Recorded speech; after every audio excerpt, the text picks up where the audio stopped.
भाई Sherlock Holmes को कौन नहीं जानता, जीनियस, स्मार्ट, एक कंसल्टिंग डिटेक्टिव जो छोटी से छोटी डिटेल्स को ऑब्जर्व करके बड़ी से बड़ी अनसॉल्वेबल केस को ऐसे सॉल्व कर देता है। नाउ जस्ट इमेजिन डिटेक्टिव बनने से पहले शर्लॉक होम्स की लाइफ कैसी रही होगी, वो उसके कॉलेज डेज में कैसा होगा। This is what you are going to see in the series called young Sherlock. अब इस सीरीज में एक 19 इयर्स का यंग शर्लॉक स्मार्ट और जीनियस है ही, बट उसके साथ साथ वो एरोगेंट, ओवर स्मार्ट और ओवर कॉन्फिडेंट भी है, और इन्हीं बिहेवियर की वजह से उसको जेल जाना पड़ता है एक रॉबरी के केस में। एंड गेस व्हाट, उसको छुड़ाने कौन आता है, उसका बड़ा भाई माइक्रॉफ्ट, जो कि उसके गवर्नमेंट और पॉलिटिकल इन्फ्लुएंस की वजह से उसको इजीली छुड़ा लेता है। बट माइक्रॉफ्ट उसको एक पनिशमेंट भी देता है। अब शर्लॉक होम्स को एज अ पनिशमेंट ऑक्सफोर्ड के एक कॉलेज में स्काउट का काम करना होता है, जैसे कि कॉलेज की साफ सफाई करना, सामान यहाँ से वहाँ पहुंचाना, कॉलेज की चीजों की देखभाल करना, etcetera etcetera etcetera. But Sherlock Holmes being Sherlock Holmes, college में ऐसी कुछ चीजें होती है कि भाई शर्लॉक होम्स पे मर्डर का चार्ज लगता है और पुलिस उसे उठा के ले जाती है।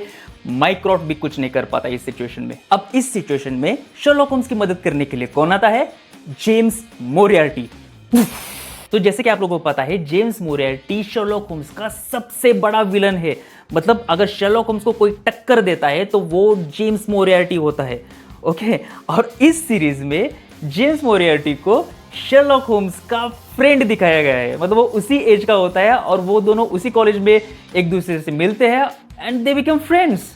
इस सीरीज की कोर कॉन्सेप्ट एम्बिशन है कि एक कैरेक्टर की एम्बिशन इतनी टॉक्सिक हो जाती है कि वो अपने फैमिली और फ्रेंड्स को भी धोखा दे देता है, और इसी फिलॉसफी को इस सीरीज में एक्सप्लोर किया गया है। इस सीरीज के जो बेस्ट पार्ट है वो है कैरेक्टर डेवलपमेंट। भाई शर्लॉक होम्स और जेम्स मोरियार्टी का क्या कैरेक्टर डेवलपमेंट दिखाया गया है। Means finally at the end of the episode तुम्हें like you get the realization why James Moriarty is James Moriarty और why Sherlock Holmes is Sherlock Holmes.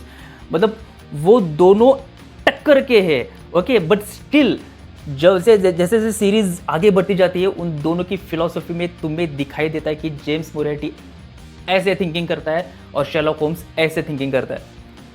Best. तो अगर आपको मर्डर मिस्ट्री डिटेक्टिव स्टोरीज देखना पसंद है तो डू वॉच यंग शर्लॉक।